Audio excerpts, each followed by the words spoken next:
මේ ප්‍රථම ප්‍රේමය තෙවැනි කොටස. හවස 4 වෙද්දී අපි බස් එකේ නැග්ගේ ඊට පහුවුණොත් පරක්කු වෙයි කියන බයට. යම් බහිමු සුදු මෙතනින් බැලලා ටිකක් එහාට පයින් යන්න ඕනේ. බහින තැන එද්දි මං සයින්වත් එක්කගෙන බස් එකෙන් බැස්සා. ඊට පස්සේ අපි දෙන්න ක්ලාස් එක ගාවට පයින්ම ගියා. මේක තමා ක්ලාස් එක. ඔයා යනවද ඉන්නවද? මං අයියා එනකන් එහාට වෙලා ඉන්නම්. ඔයා පරිස්සමට මෙතනින් ඉන්න. දැන් 5ට කිට්ටුනේ. අයියයි එහෙනම් මැනික ආය දවසක හම්බෙනකම් පරිස්සමින් ඉන්නකෝ හරිද? එයා මගේ නළලට අහිංසක හාද්දක් දුන්නා. මගේ ඇස් දෙක කදිලින් පිරුණේ එයාගේ මේ ආදරය මගේ පුංචි හිතට බර වැඩි හින්දා වෙන්න ඇති. ඔයත් පරිස්සමින් යන්න සුදු. මට මැසේජ් එකක් දාන්න. බුදු සරණයි. මං අමාරුවෙන් සල්ලි එකතු කරලා ගත්ත තෑග්ග එයා අතට දීලා එයාගේ අත් දෙක අල්ලගෙන ඒ ඇස් දිහා මොහොතක් බලාගෙන හිටියා. ලොකු දේවල් ගන්න උනේ නෑ චූටි. මේක ඔයාට. එහෙම කියලා එයා මට ගෙනාපු තෑග්ග මං අතට දීලා පාරෙන් එහා පැත්තට යන දිහා මං බලාගෙන හිටියේ ඇස්වල කදුරු පුරවගෙන. ටික වෙලාවක් ඉද්දී අයියා මාව ගන්න එතනට ආවා. නංගි එන්න. සද්දයක් නැතුව මං බයික් එක ළඟට ගිහින් හෙල්මට් එක දාගත්තා. ඒත් මගේ ඇස් යාවුනේ මේ ඇස්වලටමයි. කෝ අර යාළුවෙක්ද මොකෙද්ද ඉන්නවා කිව්වේ? අම්මා කිව්වා එයාවත් ගේ ගාවින් බස්සන්න කියලා. නෑ අයියේ එයා ගියා. එයාට මොනවද ගන්න ඕනේ කිව්වනේ. පරක්කු වෙන හින්දා එයා ගියා. මගේ වෙලාවටම අද තිබ්බ ක්ලාස් එකක් ඒ වෙලාවටම ඇරුණා. නැත්තම් තවත් ප්‍රශ්න කෝටියයි. මං බයික් එකට නැග්ගත් බලන් හිටියේ සයුන් දිහාමයි. එයා පාරෙන් එහා පැත්තේ කොනකට වෙලා බලන් හිටියා. විශේෂයෙන් බැලුවොත් මිසක් එයාව කාටවත්ම පෙනුනේ නෑ. මං ලාවට හිනාවක් දැම්මේ එයාට පෙනෙන නොපෙනෙන ගානට. එයාත් තාපිට එයාගේ ලස්සන හිනාව මට තෑගි කළා. අම්මේ මට අම්මට දෙයක් කියන්න තියෙනවා. ගෙදර කවුරුත්ම නැති වෙලාවක් බලලා මං අම්මව කතාවට අහු කරගත්තා. කියන්න දෝනි මොකෝ උනේ? අම්මේ මේ නෑ අම්මේ එක්ක ඕනේ. සයුන් ගැන මට අම්මට කියන්න ඕන වුණත් මගේ හිත බයෙන් වෙවුලුවා. මොනාද දෝනි කියන්න දගලන්නේ? ඕන්නෑලු ඕනෙලු මොනා කියවනද මන්ද මේ ළමයාත්. අම්මා මං කොල්ලෙක් එක්ක යාළුවෙක්. හිතට ආපු වචන ටික හැමම අම්මට කියලා දාද්දි අම්මා මන් දිහා බැලුවේ කේන්තියෙන්. මොකක්? මොනාද ඔය කියවන්නේ? කොල්ලෝ එක්ක යාළු වෙන වයසක්ද මේ?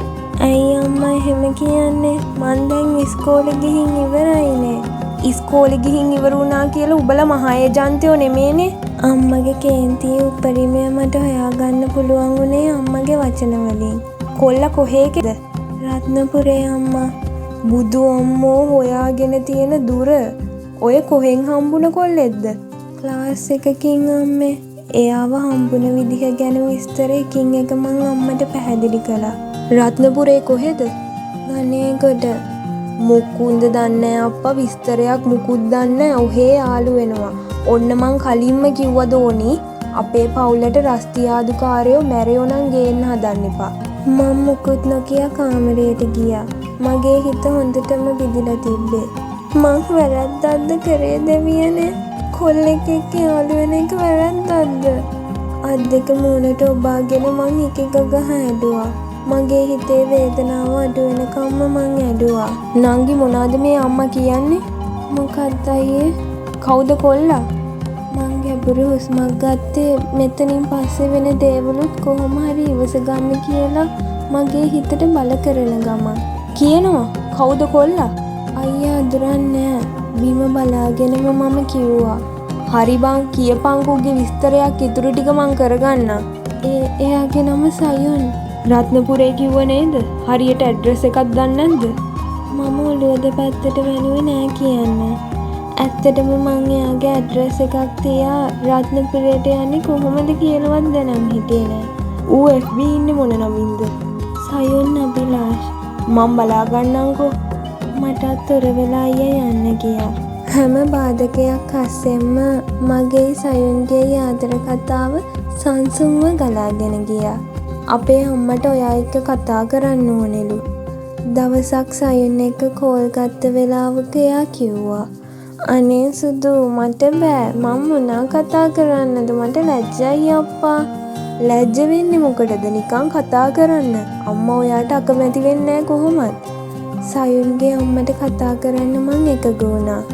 හෙලෝ අම්මා මගේ වචන වෙව්ලුවා. හෙලෝ දුව මට පුතා ඔයා ගැන කිව්වා. එහෙමද අම්මා අම්මට කොහොමද ඉතින්? අපේ මුල්ම කතා බහ පැය භාගෙන් ඉවර වුණා. අපේ ආදර කතාවට සයුන්ගේ පැත්තෙන් උදව් කළාට මගේ පැත්තෙන් නම් කිසි උදව්වක් තිබුණේ නෑ. මං නම් ඔය කොල්ලව හම්බෙන්නවත් කැමති නෑ. හම්බෙන්න තියා මට නම් කතා කරන්න ඕනත් නෑ. තනි තීරණ වලට හොයාගත්තේ උන්නේ.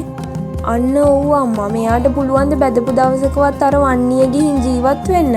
කිස්සු මේකිට. මෙහෙ කොල්ලෝ නෑ වගේ. අම්මගේ අදහස් වලට අයියත් පෝර දැම්මා. එයාලා කරේ දවසට 7-8 පාරක්ම මගේ හිත රිද්දන එක විතරයි. අර මිනිස්සයාද ජීවත් වෙලා හිටියානම් මේවා දැකලා පපුව පැලිලා මැරෙන්නේ. මේකි මේ කරන වැඩ අපිටවත් ඉවසන්න පුළුවන්ද පුතේ? ඔව් අම්මා තාත්තා ගැනවත් ටිකක් හිතන්න තිබ්බා මෙයාට. තාත්තගේ මලගෙදර දවස මට මතක් වුණා.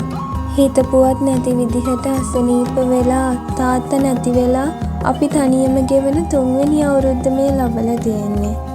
අදටත් මට තාත්තව මතක් වෙද්දී හිතේ කොනක් හීනියට රිදුම් දුන්නා. කාලය ගෙවිලා යද්දී අපේ A-level results ආවා. සයුන් මට ඒ 3ක් මට නම් මාරු සතුටුයි යන්නේ. ආනේ චූටි එහෙමද මැනික මටත් හරිම සතුටුයි. ඔයා ආසාවෙන් මවපු හීනේ හැබෑ කරගන්න පුළුවන් නේද දැන්? ඔව් සුදු ඔව්.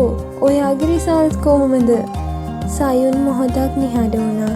මොහොතක නිහඬියාවෙන් පස්සේ ආයෙමත් එයා කතා කරන්න ගත්තා. මං ෆේල් චූටි. එක විෂයක් ෆේල්. අයියෝ ඉතින් ඔයා මුලදී හොඳට පාඩම් කරාට අන්තිම ටිකේදී එපා කරගත්තනේ. ඕක තමා මං කිව්වේ ඔයාට. දැන් ඉතින් ඔයා කැම්පස් යයි නේද? එහෙදි කොල්ලෙක්වත් හොයා ගනී නේද? මොනාදනේ කියවන්නේ? කැම්පස් නම් යනවා. ඒක මගේ මහන්සියනේ. ඒත් එහෙ කොල්ලෝ හොයාගනී කියලා නම් හිතන්න එපා. ඔයාට එහෙම ලේසියෙන් මගෙන් බේරෙන්න බෑ සුදු මහත්තයෝ. යෂ්මි සයුනුයි අතරේ මොන වගේ ප්‍රශ්න ඇති වෙයිද? ඒ දෙන්නට කොහොම හරි එකතු වෙන්න ලැබුණොත් ඒක තමයි අපේ සතුට නේද? එහෙනම් ඒ හැම දෙයක්ම බලන්න සිව්වැනි කොටසින් ඉක්මනටම හම්බ වෙමු හරිද? තකන් ඔයාලා හැමෝම පරිස්සමට ඉන්න. ඔයාලට මං ගොඩාරියක් ආදරෙයි. ගිහින් එන්නම්.